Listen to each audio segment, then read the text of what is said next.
J'invite sur le plateau donc Yann et Larry, on peut l'applaudir bien fort s'il vous plaît. Yann, président du Conservatoire botanique des Pyrénées. Sophie Toubiana, Sophie s'il vous plaît, merci. Sophie, présidente du Parc naturel régional Anjou-Touraine. Et Patrick Malavieille, s'il vous plaît, président de l'EPCC, l'établissement public de coopération culturelle du Pont du Gard. Et bien entendu, j'invite Caroline Mignon qui va modérer cette table ronde. Merci Caroline, professeure à l'université d'Angers, à l'ESTUA. Et présidente par ailleurs d'Acteurs du tourisme durable. Voilà, je passe la parole à Caroline. Bon après-midi en continuation sur ce volet patrimoine et transition écologique. Merci Bruno, bonjour à tous, bonjour à tous les trois. Tout d'abord, je tenais à remercier David, je ne sais pas où il est, pour cette brillante introduction qui pose les bases d'une réflexion qui promet d'être fructueuse, j'espère qu'elle le sera en tout cas. Il nous invite à bâtir et à installer un nouvel imaginaire. Donc aujourd'hui, nous accueillons 3 acteurs de choix qui sont ancrés et qui œuvrent sur des territoires à la fois divers et dans des spécialités complémentaires. Donc je vais tout d'abord les présenter, leur proposer en 2 mots de nous dire un peu ce dont ils vont parler et on attaquera ensuite dans le vif du sujet. Alors tout d'abord, je vais mettre mes lunettes, ça ira beaucoup mieux pour lire. Hop, voilà. Donc je souhaite tout d'abord la bienvenue à Yann et Larry. Donc Yann a eu 1000 vies du milieu au sud de la France, je dirais. Vous avez notamment été vice-président de la région Pays de la Loire, mais aussi maire adjoint à La Roche-sur-Yon, puis après un peu plus au sud à La Rochelle entre 2014 et 2020, puis et président du PNR, donc du Parc naturel régional du Marais Poitevin de 2004 à 2016, mandat qui vous a aussi amené à siéger au conseil d'administration des grands sites de France, dont nous reparlerons avec Patrick, puisque le Pont du Gard en est un éminent membre. Vous êtes aujourd'hui maire de Saran-Colin, dans les Hautes-Pyrénées, conseiller régional en Occitanie, particulièrement en charge des dossiers transfrontaliers pour la région, et vous êtes président du Conservatoire botanique national Pyrénées et Midi-Pyrénées. Et c'est la botanique et la biodiversité qui sera au cœur de votre intervention cet après-midi. Est-ce que vous pouvez, en 2 mots, nous en donner l'objectif de cette intervention ?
Merci Yann, on reviendra vers vous tout à l'heure.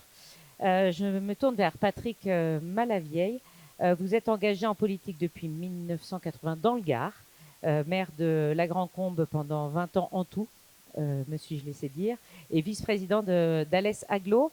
Vous êtes conseiller départemental du Gard et vous avez aussi occupé un poste de député de 1997 à 2002. Aujourd'hui, vous occupez, et c'est à ce titre qu'on vous accueille aujourd'hui et qu'on aura le plaisir de vous entendre, vous occupez les fonctions de président de l'établissement public de coopération culturelle du Pont du Gard. Je l'ai dit en entier, ce EPCC, parce que c'est un statut que vous avez œuvré à créer, je crois, pendant votre mandat de député. Donc aujourd'hui, vous avez choisi de nous parler de la manière dont ce site, le Pont du Gard, dont on a parlé ce matin, participe à l'un des défis de la transition écologique, à savoir le sujet de l'eau. En quoi ce sujet, et là aussi en 2 mots, puisqu'on y reviendra après, est évident au Pont du Gard.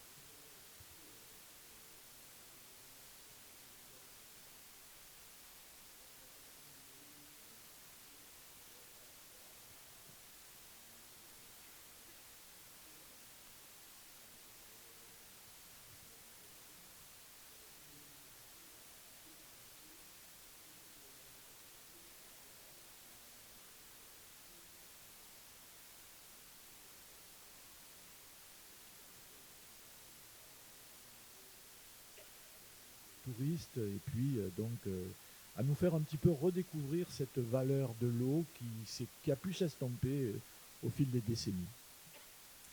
Merci Patrick et enfin bienvenue à Sophie Tubiana.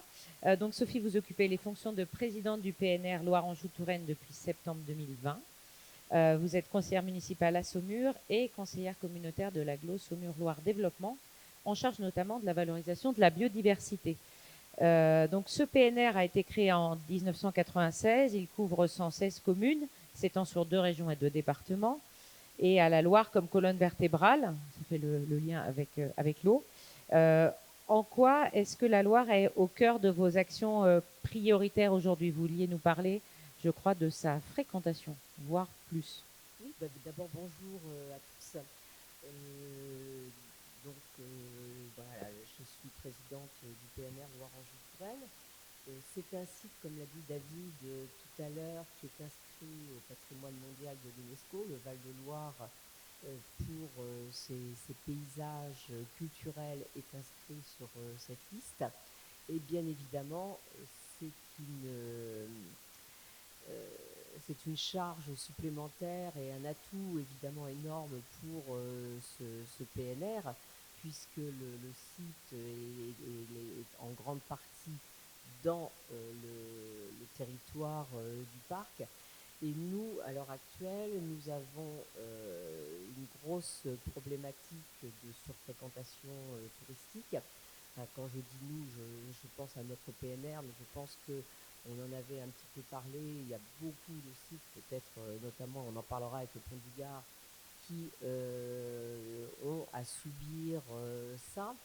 Et je voulais tout de suite m'inscrire en faux dans les propos qu'a tenus David tout à l'heure, en indiquant que les PNR étaient des territoires de conservation. Les PNR ne sont pas des parcs nationaux, ce ne sont pas des territoires de conservation pure, qu'on regrette ou pas. Ce sont, au terme du décret qui les a créés, des endroits où doit être développé en harmonie à la fois les paysages culturels, la protection de la biodiversité et le bien-être des habitants. Donc c'est une zone en fait où on peut expérimenter beaucoup de façons de faire. Et je pense que c'est pas mon collègue ex-président de Poitou-Charentes qui me contrariera sur ce petit point.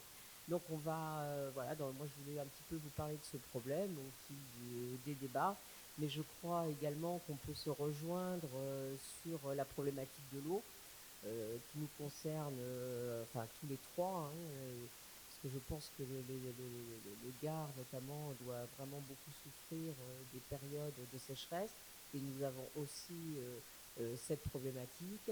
Et puis, bien évidemment, comment concilier développement d'un territoire et préservation des patrimoines à la fois culturels, faunistiques et floristiques. Merci Sophie. Merci Sophie. Je me tourne donc à nouveau vers Patrick Malavieille. On va se téléporter au Pont du Gard. Je retiens dans les propos de David cette phrase qu'il a dite: le patrimoine est un lieu où se ressentent et s'incarnent les traces de la fabrique de l'histoire, mais il est aussi un espace privilégié pour interroger et construire l'avenir, un espace et si possible une avant-garde où l'on continue de fabriquer l'histoire et d'en produire les futures traces qu'auront à comprendre et apprécier les générations qui nous succéderont.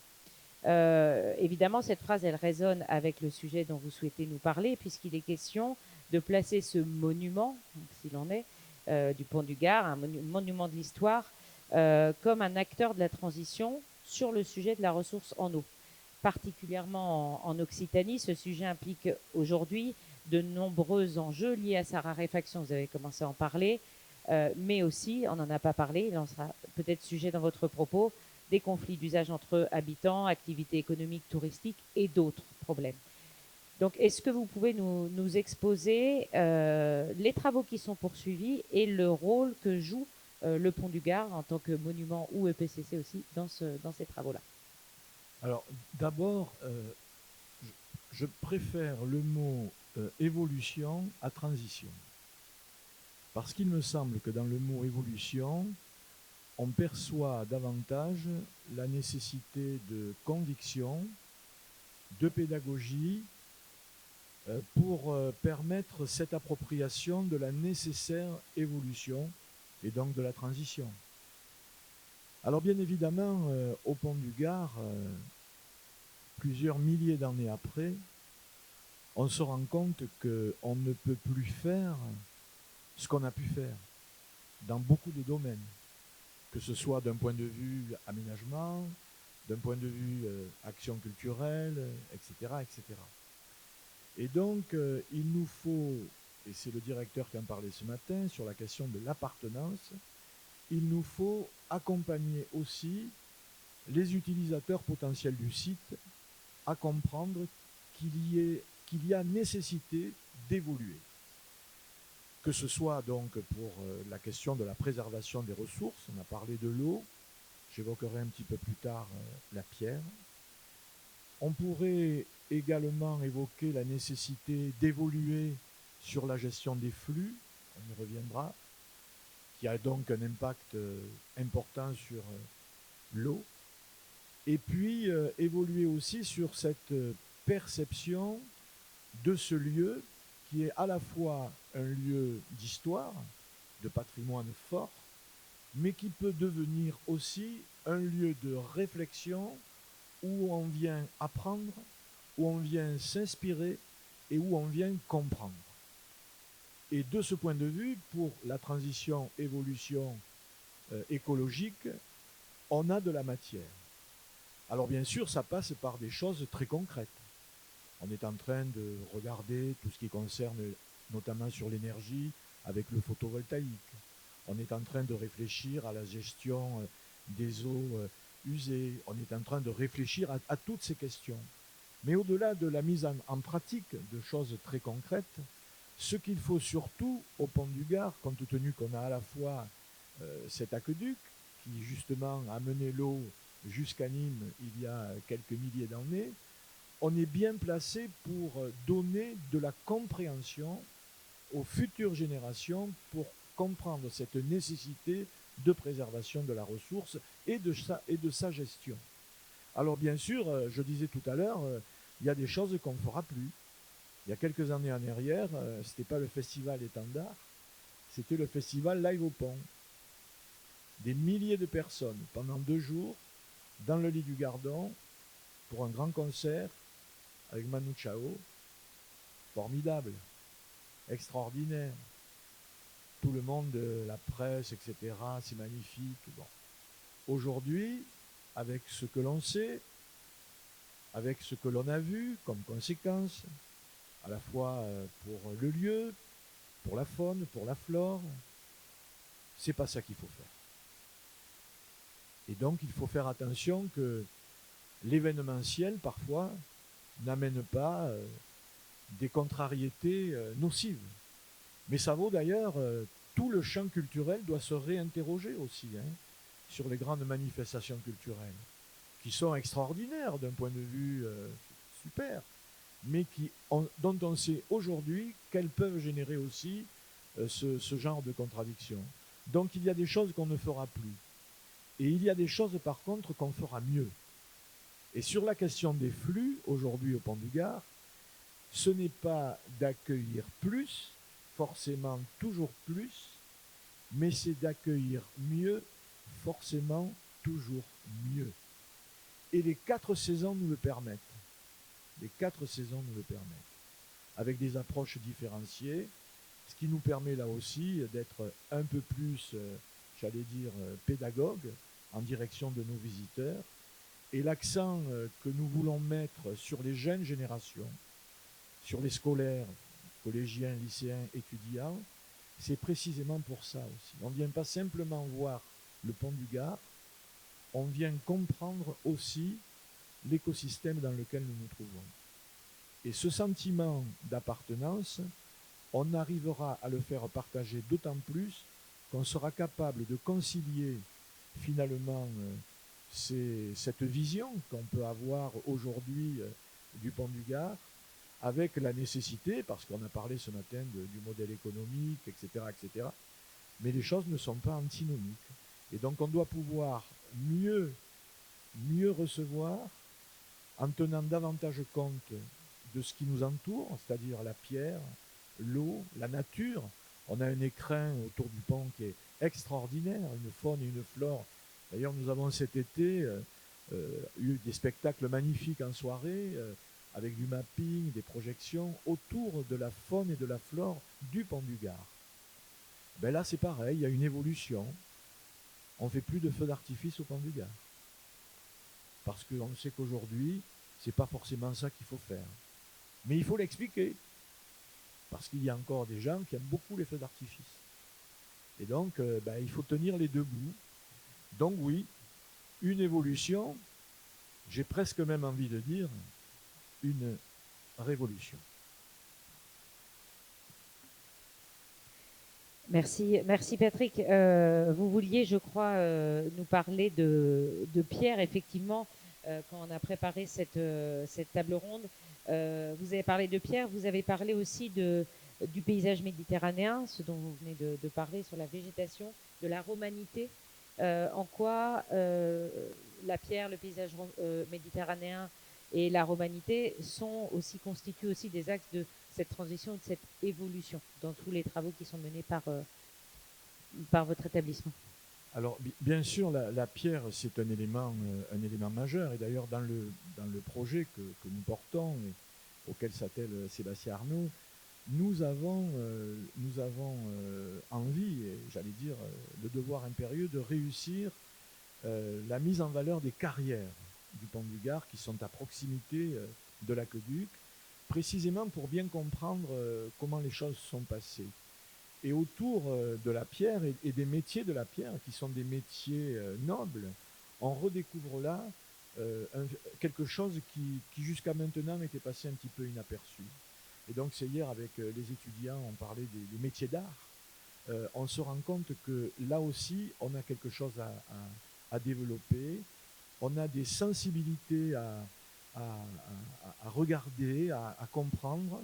Et finalement, j'allais dire, la question de la pierre au pont du Gard, elle est indissociable de l'eau. Et donc il nous faut travailler cette question avec là aussi la nécessité d'ouvrir des champs. Ce qui nous paraît peut-être impossible aujourd'hui ne le sera pas forcément dans quelques temps.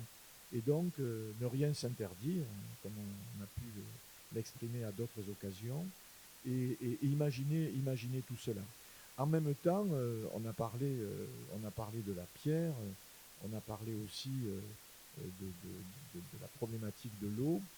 Il y a tout ce qui peut aussi concourir à l'éducation artistique. Ça me paraît très important. Et dans un monde où finalement c'est pas spontané, quoi. Et on a besoin là aussi d'être très attentif. Et notre établissement public, j'insiste, de coopération culturelle, nous ouvre du champ et des perspectives. Donc en ce sens, je crois que ce travail sur la pierre, lié au travail sur l'eau, lié aussi, j'allais dire, aux apprentissages démonstratifs concernant la flore, ça peut donner aussi une dimension nouvelle. C'est un peu ça aussi. On n'est pas à l'UNESCO simplement pour faire des touristes et faire du tiroir-caisse. Alors bien évidemment, il faut que ça fonctionne, c'est évident. On a quand même un peu plus que ça. On a à réfléchir autour de la science, de la culture, de l'éducation, de l'environnement. C'est tout ça aussi qui fait du lien social. Et si finalement on était une fabrique de liens sociaux au Pont du Gard, c'est un vrai enjeu, surtout dans la période actuelle, que les gens en repartent plus apaisés, plus convaincus finalement de faire société commune. Et en se basant sur ce poids fort de l'histoire. Mais pas précisément pour rester uniquement dans la connaissance de la romanité qui est importante, il ne faut rien négliger, mais qui nous permet de nous projeter. Voilà. Certaines publications de bande dessinée, ils sont fous ces Romains, ils n'étaient pas si fous. C'est ça, c'est pas de ne pas figer dans le marbre, sans mauvais jeu de mots sur la pierre, mais ce côté patrimoine, c'est ce que disait David aussi, mais en faire un lieu où on peut expérimenter autre chose, et si c'est possible dans le patrimoine, c'est possible partout, c'est ce qui a été dit. Est-ce que les uns et les autres souhaitaient réagir? Je vois Sophie qui souhaite réagir sur ces questions-là. Oui, on a un exemple dans la région, enfin, c'est l'abbaye de Fontevraud, qui est quand même une belle fabrique aussi de lien social, comme vous le disiez tout à l'heure, et qui est un endroit où à la fois on peut parler patrimoine, mais où également on peut parler et voir des événements culturels. Et c'est, je pense, vraiment l'illustration d'une très belle réussite sur notre territoire qui concilie patrimoine, culture, histoire et également des efforts qui sont faits à l'intérieur de l'abbaye pour la préservation de la biodiversité, même si tout n'est pas une réussite, puisqu'il faut savoir que le site de l'abbaye de Fontevraud abritait jusqu'à ces dernières années une colonie de moineaux soucis qui sont une espèce rare, laquelle a totalement disparu de l'abbaye. Donc je rejoins ce qui était dit, c'est très bien de faire des spectacles, des feux d'artifice, etc. Mais il faut aussi savoir penser le patrimoine autrement pour préserver ce qui peut l'être du reste du vivant. Merci Sophie. Yann, vous souhaitiez réagir à ces propos qu'on vient de voir avec Patrick, avant que je passe la parole à Sophie ensuite. Oui, je voudrais d'abord revenir vite fait sur le discours de David. Je me faisais la réflexion tout à l'heure que ça faisait 26 ans qu'on travaillait ensemble, en particulier sur Fontevraud d'ailleurs à un moment donné, et qu'on a de ce point de vue toutes les choses un peu dérangeantes qui sont dans nos discours sont aussi nécessaires. Tu l'as dit pour les feux d'artifice, tu l'as dit pour... Et puis sur le grand site du Pont du Gard, pour répondre à votre question, j'ai pas mal travaillé pour les grands sites de France. C'est typiquement un endroit où, quand j'étais ado, on plantait la tente où on voulait, on payait pas de camping, on se baignait dans la rivière, tout allait bien. Le maire de Remoulins me montrait tout à l'heure une 4L avec une photo de cette époque, avec une 4L sur le haut du pont. Donc il y a quand même le luxe des deux côtés. Et donc effectivement, la connaissance que nous avons aujourd'hui de la nature, du réchauffement climatique, toutes ces choses-là nous poussent à modifier nos pratiques. Un concert aujourd'hui au Pont du Gard n'a pas de sens. Gavarnie aujourd'hui n'arrive pas à avoir, le cirque de Gavarnie n'arrive pas à avoir de classification quelconque, parce qu'il y a un énorme concert tous les ans qui est absolument destructeur avec feux d'artifice et tout ce qui s'ensuit. Donc ce sont des choses qu'il faut qu'on regarde très simplement. Et je crois que l'ensemble de la population est prête à ce qu'on ait ce type d'attitude. On reviendra effectivement sur ces questions de médiation qui sont vraiment, en préparant cette table ronde, on a vu que c'était un fil conducteur aussi dans tous vos territoires. Je vais revenir vers Sophie. Donc, on va passer d'un site, le Pont du Gard, à un territoire un peu plus large qui est celui du PNR Loire-Anjou-Touraine. Sophie, donc, vous êtes donc présidente de ce PNR. Merci de nous accueillir ici, d'ailleurs, chez vous, au sein de ce territoire-là. Donc, les PNR ont été créés, vous l'avez dit tout à l'heure, par décret en 1967.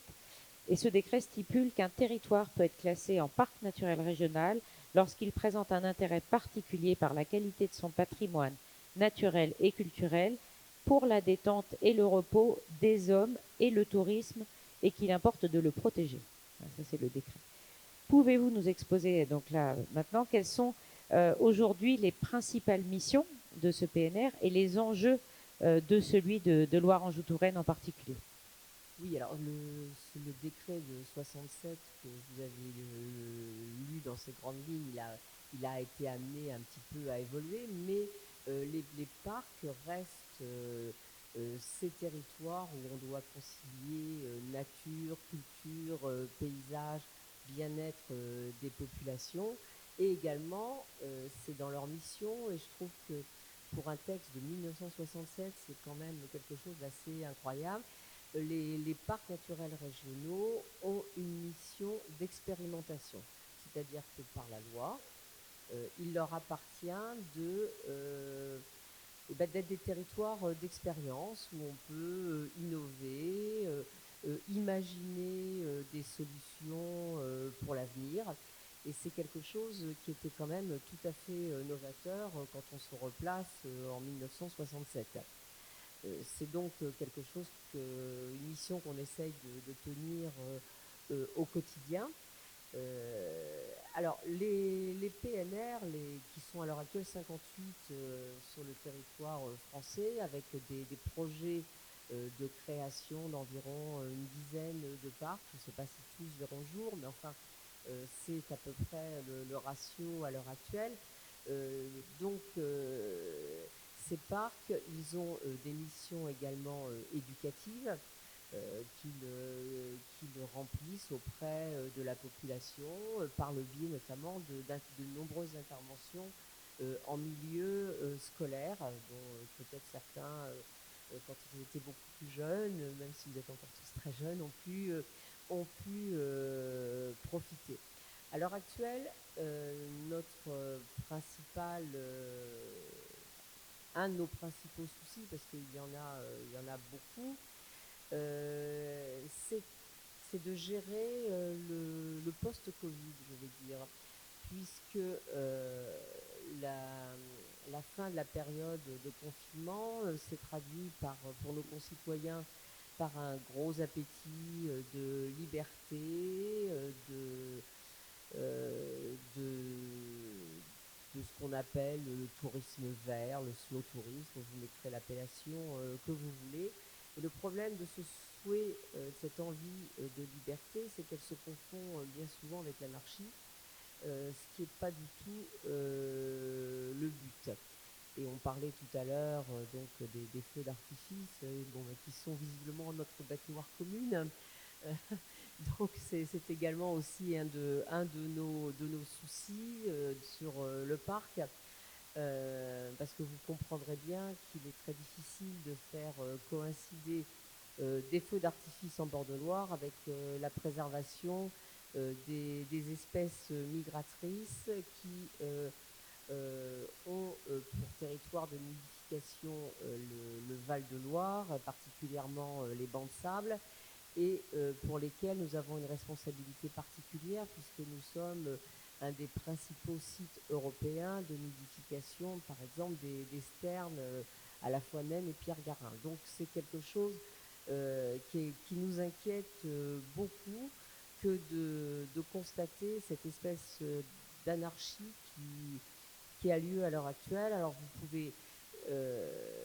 on est tout à fait, bien évidemment, conscient que tout le monde doit pouvoir profiter du fait de faire une descente de Loire en canoë. C'est quelque chose de magnifique, sauf que cette descente de Loire en canoë, elle ne peut pas se traduire par des bivouacs sur les bancs de sable, Elle ne peut pas se traduire, comme on a pu le voir cet été, par le fait d'arriver en canoë sur un banc de sable, pourtant pas noté avec une interdiction de s'arrêter, et d'installer des enceintes Bluetooth pour mettre de la musique.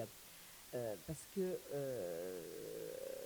le tourisme de nature, il est par essence incompatible avec le bruit. Et ça, on a en ce moment beaucoup de mal à le faire entendre. Il est incompatible également avec la présence des chiens qui se baladent partout. C'est vraiment la maîtrise des fréquentations devient pour nous un enjeu absolument crucial. Il faut qu'on ait accès à un milieu, au milieu naturel, et par contre, on ne peut pas permettre qu'il s'y passe absolument n'importe quoi. Et c'est vrai que c'est un petit peu ce qui est en train de se passer depuis les déconfinements, et qui est un sujet d'inquiétude, parce que l'appétit de nos concitoyens pour la nature, entre guillemets, parce que je ne sais pas parfois quelles idées ils ont de la nature, ne peut pas aboutir à ce que, in fine, nous arrivions à des espaces totalement vides de toute population animale et de présence également d'espèces rares botaniques, parce que tout aura été piétiné, saccagé, effarouché. Et ça, c'est vrai que c'est difficile à faire entendre.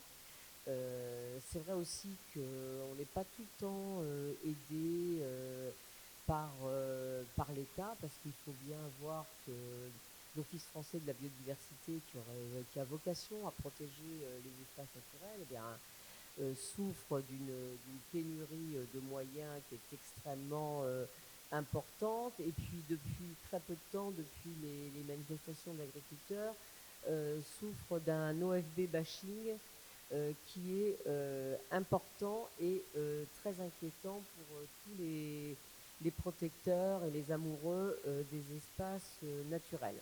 Donc voilà, donc nous, dans nos parcs, ça fait vraiment partie des interrogations.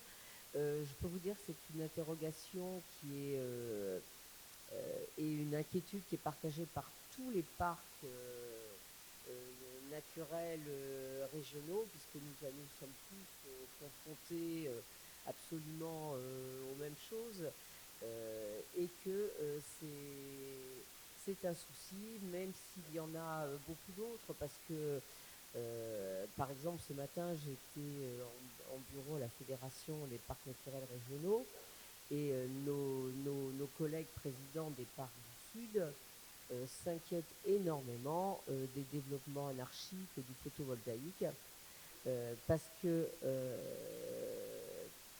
un des endroits où il paraît extrêmement intéressant d'installer des parcs photovoltaïques, ce sont les jachères et les friches. Alors, il faut savoir que ces jachères et ces friches sont souvent des milieux naturels extrêmement intéressants, rares et complexes. Donc là aussi, il faut également, il va falloir beaucoup travailler sur la conciliation entre la préservation de la faune, de la flore, de la biodiversité en règle générale, et la transition écologique, qui est un des sujets de ce colloque. Voilà. Et dans le cadre de nos missions, nous essayons de valoriser les entreprises qui partagent donc les valeurs du parc, telles que notre modératrice les a lues tout à l'heure. Et il existe une marque qui est commune à tous les parcs naturels régionaux, qui est la marque Valeur Parc. Sur le PNR Loire-Anjou-Touraine, nous avons labellisé 67 établissements, notamment beaucoup d'hébergements, de restaurants. Et nous travaillons pour 2024 sur la labellisation de certains vins et vignobles. Vous comprendrez bien que c'est un enjeu qui est important, puisque nous sommes sur un territoire viticole. même si sur ce territoire viticole, la problématique de l'eau est très, très importante. Mais l'un n'empêche pas l'autre, et ça fait partie également des choses que nous souhaitons mettre en place pour développer ce territoire et le développer de manière respectueuse de ce qui fait l'ADN d'un parc naturel régional. Merci Sophie.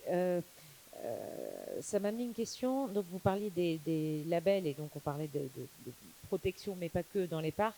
Donc tout à l'heure, David disait que les mesures de protection consacrent dans une certaine mesure une représentation divine et éthérée de la nature, originelle, pure et sauvage, mais malgré tout mise en scène par l'homme à travers sa valorisation éthique, politique et touristique.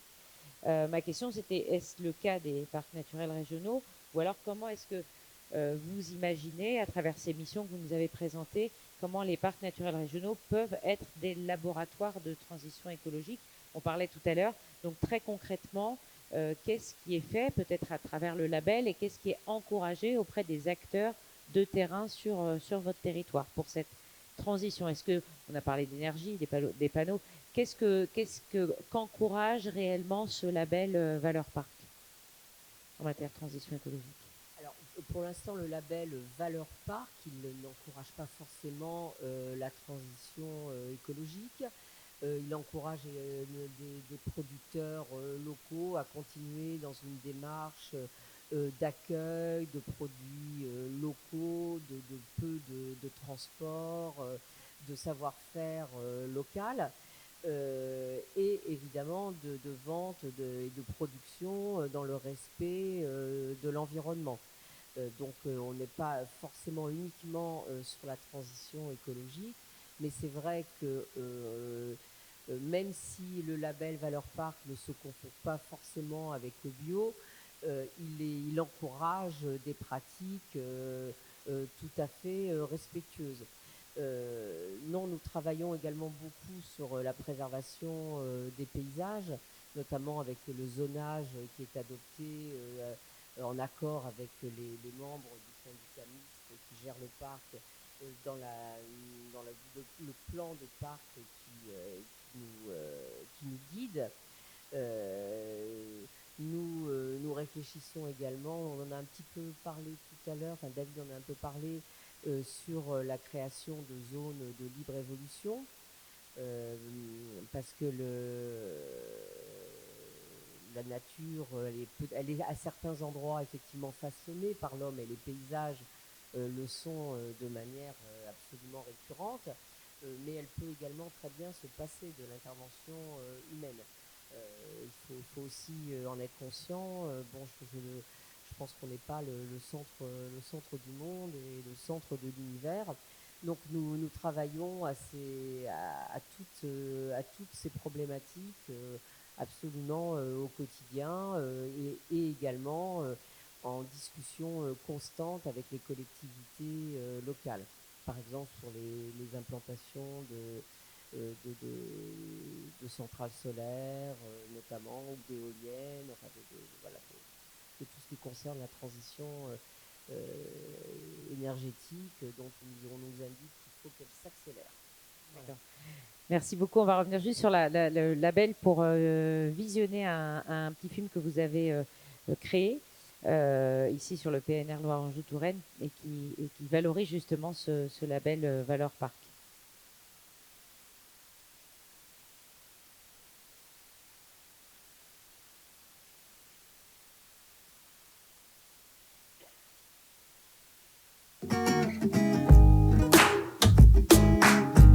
Celui-là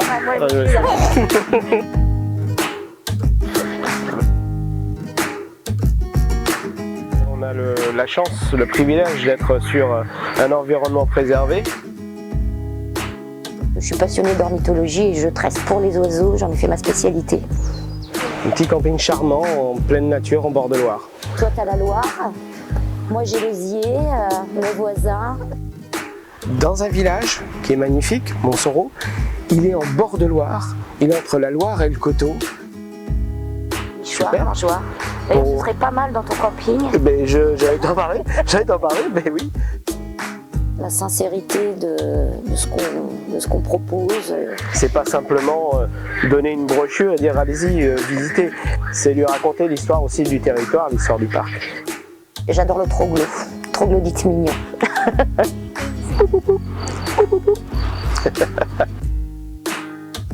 C'est une garantie que c'est un produit local et cultivé dans le respect de la nature.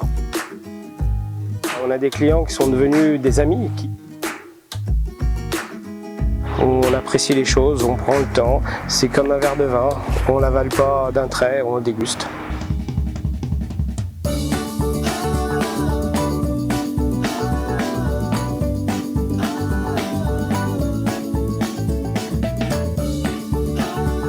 C'est-à-dire que quand j'accueille quelqu'un, ce qui m'intéresse, c'est de lui parler de mes bons plans, de lui parler des gens sympas que j'ai rencontrés, que je pourrais lui présenter. Voilà un extrait de la vie sur le PNR Loire-Anjou-Touraine. Et je suis ravie de voir le monsieur du camping parce que j'ai séjourné dans ce camping il y a 2 ans quand je cherchais une maison dans la région et il m'a fait rencontrer un brasseur local. Donc ce qu'il dit dans le film, c'est une réalité. Il m'a fait rencontrer un brasseur local qui par ailleurs est directeur d'un collège, je crois, et qui est à Chênut, Trèves-Cuneau, nom que j'ai découvert à l'occasion. Voilà. Merci Sophie. On reviendra certainement dans les questions avec la salle et entre vous sur les questions de fréquentation, voire de surfréquentation, qui a été un vrai sujet aussi au Pont du Gard dans le cadre de sa reconnaissance en tant que grand site de France. Il y a eu un gros travail, je crois, qui a été fait sur la fréquentation touristique. Je vais me tourner maintenant vers Yann pour l'entendre aussi présenter, au-delà du fait qu'il a effectivement, il est à la tête d'un grand catalogue d'activités et élu de nombreux territoires, tous très différents les uns des autres. C'est ça qui est intéressant aussi. Vous avez travaillé tant sur des territoires ruraux, côtiers, urbains, montagnards aujourd'hui, donc tous avec des problématiques diverses. Et vous avez donc un regard qui est assez global sur ces différents types de territoires qu'on peut adresser et sur lesquels on a cet enjeu de la transition écologique. On a parlé de la ressource en eau, on a parlé de la patrimonialisation de territoire et des enjeux de surfréquentation. Vous souhaitiez aborder celui majeur, vital, de la biodiversité. On en parlait tout à l'heure avec un journaliste, cet enjeu vital de la biodiversité à travers le rôle que jouent les conservatoires botaniques nationaux. Donc, je vous laisse la parole.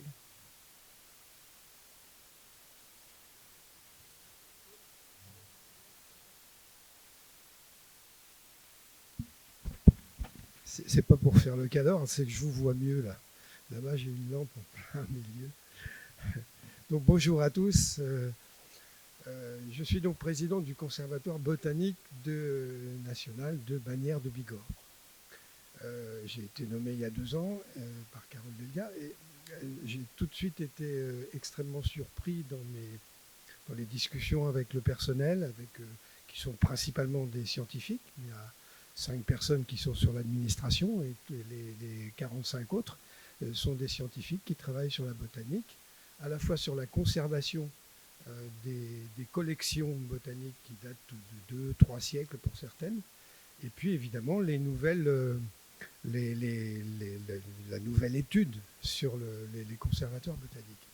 J'ai tout de suite été frappé, j'ai appelé David, quand je suis frappé de quelque chose qui ne va pas dans ces domaines, j'appelle David, parce que je me suis rendu compte que les citoyens de Bagnères de Bigorre ne savaient absolument pas qu'ils avaient un conservatoire botanique à Bagnères de Bigorre.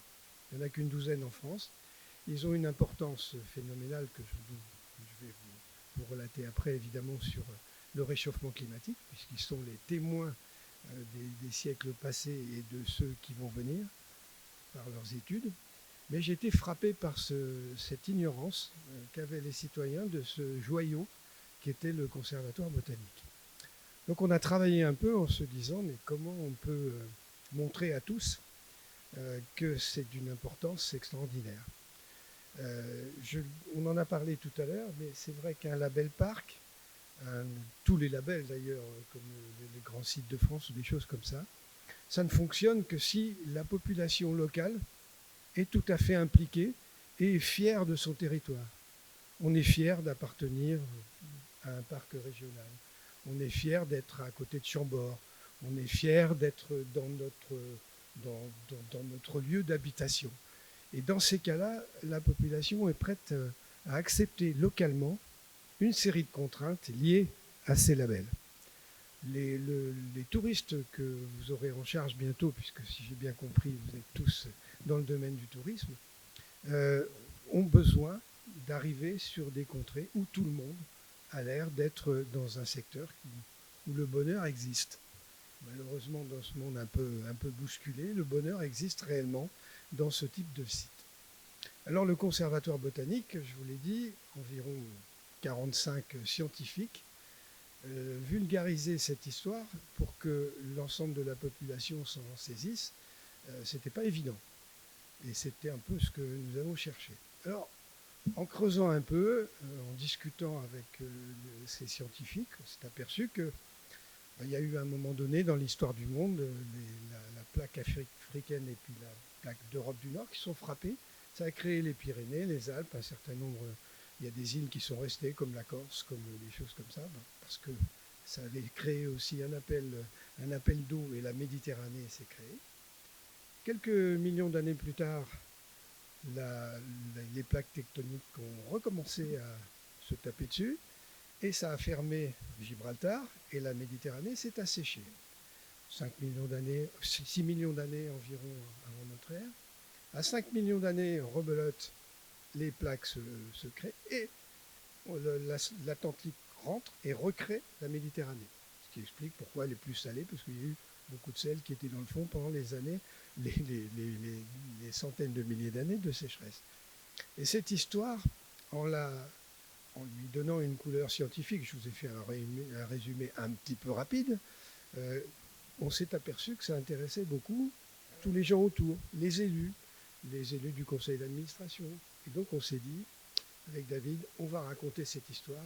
Et pour cela, on va monter un projet qui était un projet touristique, de façon à ce que des élus, de la population de Bagnères, on arrive à raconter cette histoire de la création de notre monde autour de l'Occitanie, autour des Pyrénées, qu'on arrive à les passionner sur ce sujet.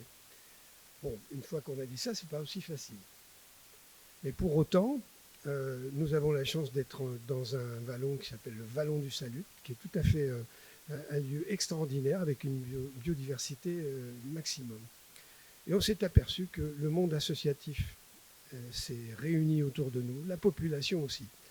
Donc c'est le début d'une aventure où, à ce moment-là, vous, qui êtes intéressés par le tourisme, vous allez entrer en jeu dans l'avenir pour qu'on ne fasse pas n'importe quoi, justement, autour de cette extraordinaire histoire de ce petit monde autour de la Méditerranée, avec le Conservatoire botanique de Corse, puisque la Corse on observe qu'un certain nombre de plantes que nous analysons dans les Pyrénées, on a des choses qui sont tout à fait conformes en Corse, en Sardaigne, sur les Baléares. Donc on a là une belle histoire à raconter. Les scientifiques avaient déjà beaucoup écrit sur ces questions. Et donc on s'est dit, mais si on amène beaucoup de monde autour du Vallon du Salut, ça va être un peu difficile. David est en train de s'occuper du rachat à 1 euro symbolique de l'ancienne faculté Paul Sabatier de Toulouse, qui est à Bagnères de Bigorre, pour qu'on y installe beaucoup d'autres choses. Il y a des collections de peintures, des collections de botanique qui sont magnifiques à montrer. Il y a aussi beaucoup de marbre dans les Pyrénées. Là, on a aussi ce système-là. Ce que je voulais vous dire, en fait, c'est que c'est pas antinomique de dire le tourisme, c'est forcément quelque chose qui vient détruire un site. C'est quelque chose on doit travailler avec tous les professionnels du tourisme, que vous serez, je pense, bientôt, pour que nous ayons la compréhension réelle de ce réchauffement climatique à travers nos études scientifiques sur la botanique. On va pouvoir dire, attention, le réchauffement climatique, ce n'est pas une vue de l'esprit, c'est là, ça provoque aujourd'hui un certain nombre de catastrophes. On a parlé des phénomènes cévenols et autres inondations de ce type. Et donc, nous devons nous adapter. Vous aurez, vous, les nouvelles générations, à vous adapter à ce nouveau tourisme qui va respecter la nature beaucoup plus que nos générations, je parle de la mienne en tout cas, ne l'ont fait jusqu'à maintenant. Voilà un petit peu ce que je voulais vous dire en résumé. Et puis c'est plutôt vos questions qui vont nous intéresser maintenant. Merci, merci Yann. Est-ce qu'il y a des questions déjà parmi nos intervenants là, à Yann sur ce qu'il vient d'aborder? Une observation simplement, comment on fait pour accompagner, parce qu'en fait, bon, souvent quand on a des projets, on fait des conférences de financeurs. Comment faire pour avoir des conférences d'utilisateurs pour accompagner la compréhension de ce qui apparaît souvent comme des interdictions? Moi je vois chez moi le parc national des Cévennes, j'entends on ne peut plus rien faire. Et donc du coup c'est une approche plutôt négative et voilà. Et donc comment travailler ça? Comment vous faites? J'ai été frappé.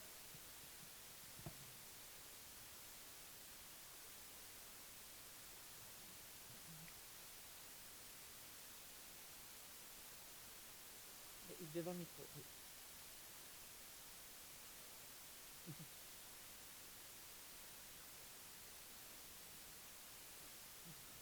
Je vous vois plus, mais un bavard, on peut l'arrêter. J'ai été frappé dans les choses que j'ai dû suivre sur le littoral, par exemple, par la discipline des citoyens dès lors qu'on leur montrait la façon de faire. Tous les cordons dunaires, toute la Bretagne du Nord, où il y avait un certain nombre de sentiers, de dunes, des choses comme ça qui sont extrêmement protectrices de l'ensemble de l'écosystème et aussi quelquefois des villages qui sont plus éloignés et qui étaient détruites par la fréquentation. Et en réalité, quand on fait un aménagement tout simplement pour montrer ce qu'on appelle des ganivelles, que vous connaissez sûrement, c'est des trucs en bois qu'on met en disant aux citoyens, non, vous allez là, ne marchez pas sur la dune. J'ai toujours été frappé par la discipline avec laquelle les gens avaient un comportement tout à fait bon. Alors, je ne me tourne pas vers mon voisin d'à côté, mais c'est vrai que ça a été un peu plus complexe sur la Méditerranée que sur l'Atlantique. Mais je n'en dirai pas plus. Mais simplement, vous avez le président du parc des Calanques à Marseille, qui fait un travail remarquable, qui est aussi à Rivage de France, et qui a imposé un certain nombre de choses. Et là, à Marseille, imposer des choses, c'est pas très facile, mais ça fonctionne très bien aujourd'hui. Donc je pense qu'on peut arriver à faire quelque chose. Je vais juste intervenir, je prends ma casquette d'acteur du tourisme durable 2 minutes. Je pense qu'effectivement, les gens peuvent être disciplinés à partir du moment où ils ont compris pourquoi il était important de ne pas marcher sur les dunes. Une fois qu'on leur a expliqué que la faune des dunes, avec les racines, maintient le sable, protège la terre qui est derrière, parce que s'il n'y a plus ces racines qui maintiennent le sable, la dune avec les tempêtes disparaît et ne protège plus voilà, les espaces derrière, notamment si ce sont des espaces habités. Je pense que il y a toute cette médiation, et on va en parler parce que c'est hyper central pour tous, cette médiation des visiteurs, leur expliquer pourquoi, pour pas qu'ils le sentent comme une interdiction. Si les calanques, si ça a marché les quotas dans les calanques, parce qu'on en doutait beaucoup au départ quand on a dit il va y avoir des quotas, on va limiter à 400 personnes, je crois, par jour, alors qu'il y en avait 3000 avant, une des calanques, hein, c'est pas toutes, mais ça va être mal compris, etc. Les gens, on a expliqué pourquoi, on a minimisé les risques de feux de forêt, on a augmenté l'expérience qu'on appelle, hein, dans notre jargon touristique, l'expérience visiteur. Elle a été augmentée, ça a été beaucoup plus agréable d'aller dans les calanques. Il n'y a pas eu de tri par l'argent, c'était sur simple réservation. C'était pas on payait un droit d'octroi, comme ça a été dit ce matin, pour aller dans la calanque. On s'inscrivait, c'était premier arrivé, premier servi. Donc je pense qu'à partir du moment où les choses sont expliquées, et tout repose là-dessus, et je vais laisser du coup la parole à Sophie, parce qu'une des missions du PNR, c'est aussi d'accompagner la compréhension des publics. C'est le cas au Pont du Gard, vous pourrez aussi d'ailleurs tout à fait témoigner là-dessus. Voilà, c'est comment est-ce qu'on accompagne cette compréhension, parce qu'après, c'est pas compliqué d'obtenir des comportements adéquats une fois que les gens ont compris. C'est pareil pour les feux d'artifice, je pense. Sophie? Oui, dans un monde parfait, tu as raison, hein. Mais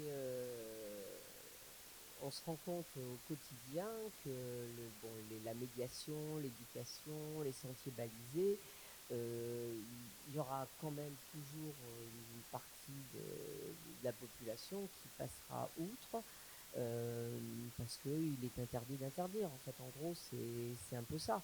Et effectivement, les calanques, il a quand même fallu en arriver à des quotas. Et là, on a tous une vision très franco-française du tourisme, mais enfin, il faut savoir, par exemple, qu'en Asie, il peut y avoir littéralement des hordes de touristes chinois qui débarquent, et que là, enfin, c'est compliqué pour la préservation du patrimoine tant naturel que culturel ou paysager. Donc, il ne faut pas non plus être d'un optimisme extraordinaire et penser qu'avec nos missions éducatives, on va changer complètement la face du monde. On pourra intervenir sur une frange de la population, mais pour le reste, il faut effectivement que tous les acteurs du tourisme soient capables d'imposer des règles, hein. Yann voulait intervenir et après je passe la parole à la salle. Préparez vos questions. Oui, Hein. pour Ça arrive. finir sur ta question, en fait, comment les choses qu'on peut faire. On vient d'embaucher une ethnologue au Conservatoire botanique. Et a priori, on n'a pas besoin d'une ethnologue. On s'est rendu compte, en travaillant avec le personnel, que selon les scientifiques, on avait une incompréhension dans les services mêmes du conservatoire. Ça peut arriver dans n'importe quelle société humaine. Et puis surtout, comment traduire notre travail scientifique auprès de la population, justement pour arriver à ce que je disais tout à l'heure, et ce que tu disais aussi, c'est quelle est la compréhension, comment on va faire comprendre à la population, donc quand on saura le faire autour de nous à Bagnères de Bigorre, ben on saura le faire aussi pour ceux qui viendront d'ailleurs. Et là, on a recruté une ethnologue qui est en plus qui est ancienne journaliste de France 3, qui a l'habitude de la communication, parce qu'on a besoin on n'a pas la science infuse sur ces questions. Alors, dans les métiers du tourisme, moi j'ai pu remarquer qu'il y avait plus de facilité à expliquer les choses quand il s'agit de choses économiques. Quand il s'agit de dire je vous présente de très belles locations à tel ou tel endroit, ça on sait le faire. Et quand on sait faire ça, on sait aussi dire si le langage est compris des différentes ethnies, parce que c'est comme ça qu'il faut le dire, de touristes, on va pouvoir leur dire oui, votre comportement doit être exemplaire de telle ou telle manière, parce qu'ils auront, comme tu l'as dit, compris. Mais il faut que chacun de nos organismes, et y compris le monde associatif, doit s'entourer aujourd'hui des compétences nécessaires. Moi, franchement, je n'avais pas la capacité de traduire le travail scientifique du conservatoire auprès de la population.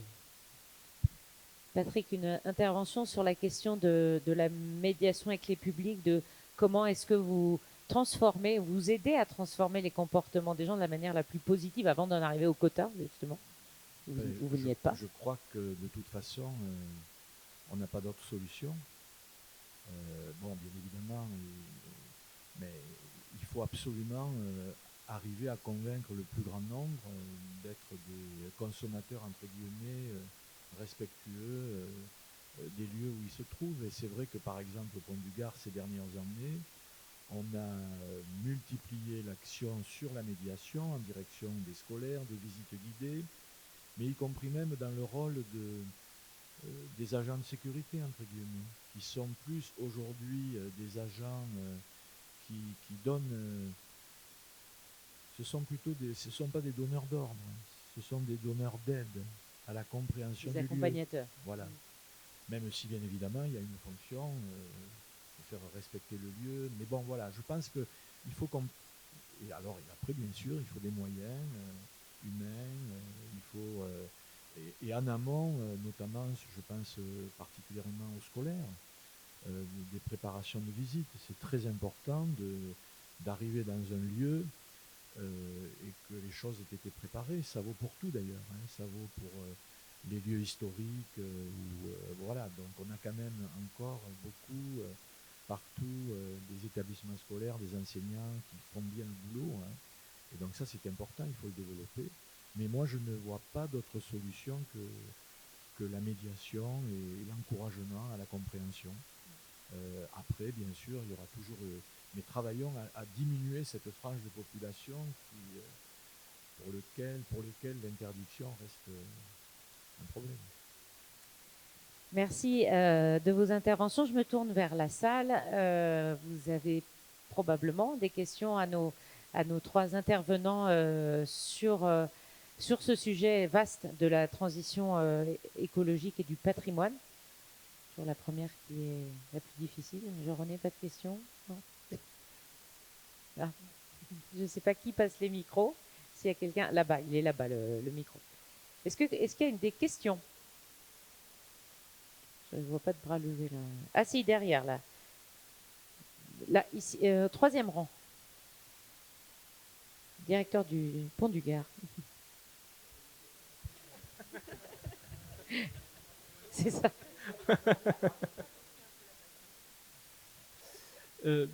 Deux observations et puis une petite question pour aussi donner l'expérience que j'ai vécue, notamment. Alors là, c'était pas du photovoltaïque, c'était des éoliennes. Et les questions que je me suis posées au moment où on m'a posé ces questions-là, à savoir qu'il y avait un parc d'éoliennes qui devait se mettre en place loin du pont du Gard, mais on voyait une demi-pale qui devait passer de temps en temps, et on devait voir cette demi-pale du 3e niveau quand il n'y avait plus de feuilles aux arbres. Et le ministère de l'Environnement me demandait d'écrire au ministre pour lui dire qu'il y avait une co-visibilité et qu'il ne fallait pas avoir ces éoliennes du pont du Gard. Mais je lui dis, mais la transition énergétique, ça reste quand même le ministère de l'Environnement, parlez-vous, quoi. C'est 2 bureaux, parlez-vous entre vous. Donc il y a ces contradictions qui se posent. Et la question que je me suis posée, c'est à l'échelle du temps et du monument, est-ce qu'une transition de 10, 15, 20 ans d'éoliennes, est-ce que ça ne vaut pas le coup de souffrir de voir une pale d'éolienne de temps en temps pour sauver la planète? Et voilà, c'est la question que je me suis posée, alors qu'on voit du pont du Gard une ligne à haute tension qui traverse le paysage depuis 40 ans. Ça, c'est la première question. Et la deuxième question, c'est l'observation, c'est justement la question autour des labels, des parcs, des labels grands sites, etc. Avec cette capacité qu'il y avait de se dire on va protéger notre environnement, et on voit une évolution alors, où ils évoluent, leur structure aujourd'hui s'évolue vers la mise en tourisme. Et on voit de plus en plus, on les voit traiter du tourisme et avoir des services qui s'organisent pour faire du tourisme, et donc en fait faire venir encore plus de monde, plus de monde dans des endroits qui doivent être protégés. Et là, on touche du doigt peut-être une contradiction.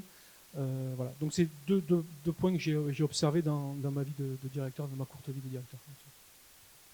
Est-ce qu'il y en a qui souhaitent réagir? Yann? Juste, sur les labels, il faut bien préciser que le label amène du monde, on peut le penser, mais surtout le label, ça permet au territoire de travailler ensemble.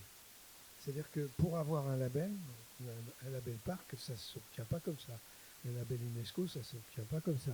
Il y a des règles à respecter, et pour ça, il faut que tout le territoire soit prêt à œuvrer pour ce label.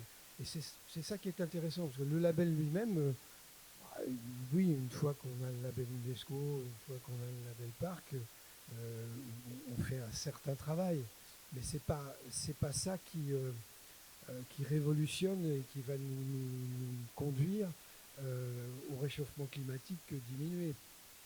C'est simplement, ça nous permet aux acteurs locaux d'avoir une population, et surtout les élus, l'État, le département, la région et tout ça, les associations qui se groupent à un moment donné, y compris des socioprofessionnels, y compris ceux du tourisme, qui se groupent à un moment donné pour obtenir ce label. Il y a un travail commun ça c'est extrêmement politique.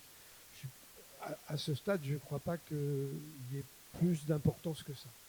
Non, effectivement. Alors, si je peux reprendre ma casquette acteur du tourisme durable, on vient de publier avec ADN Tourisme, donc sur les territoires, le guide des démarches de labellisation de tourisme durable. C'est plus de 50 démarches qui sont analysées, dont Valeurs Parc, dont Grand Site de France, etc. Et dont les labels aussi, NF Environnement, site de visite pour les hôteliers, etc. Bon, je vous invite à regarder, là je parle aux étudiants, parce que je suis en plein cours sur normes, certification et labels à un autre master à Angers.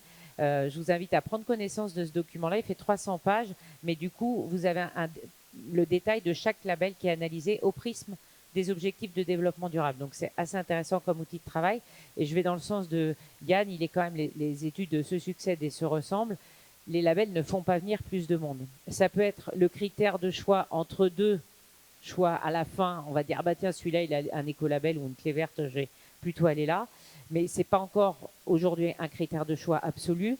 Ça peut créer de la défiance du public. Ils disent ah mais il y a un label, alors ça veut dire que s'ils sont pas absolument sérieux, c'est pas sérieux du tout. Donc ça peut créer aussi de la défiance parfois, mais c'est un extraordinaire motivateur à la fois d'une équipe dans une entreprise ou des acteurs sur un territoire pour faire ensemble comme tu disais.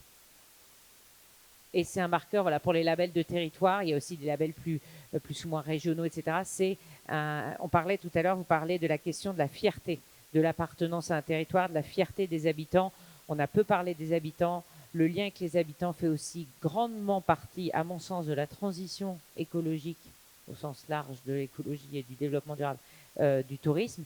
Donc, effectivement, fierté des habitants, elle rejaillit forcément sur les touristes qui viennent sur le site. Est-ce qu'il y a d'autres questions dans le public sur ces sujets de la transition écologique? Oui, on ne voit pas très bien, c'est vrai. Ou alors... Non, pas de questions. Je vérifie l'heure qu'il est. Je ne vois pas. Oui. Bonjour, merci beaucoup pour ces témoignages passionnants. J'ai une question, on a beaucoup parlé de l'impact sur les citoyens et quel est l'impact finalement de du patrimoine et de la transition écologique à travers le patrimoine sur les acteurs économiques eux-mêmes? C'est-à-dire, est-ce que c'est un moyen d'appréhender pour les acteurs économiques leur propre transition écologique?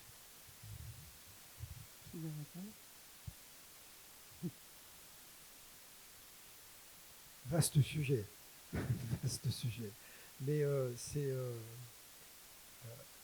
il y a un impact possible, à condition qu'on mette tous les éléments de notre côté quand on est dans un parc, dans un territoire quel qu'il soit, si on met tous les éléments de notre côté.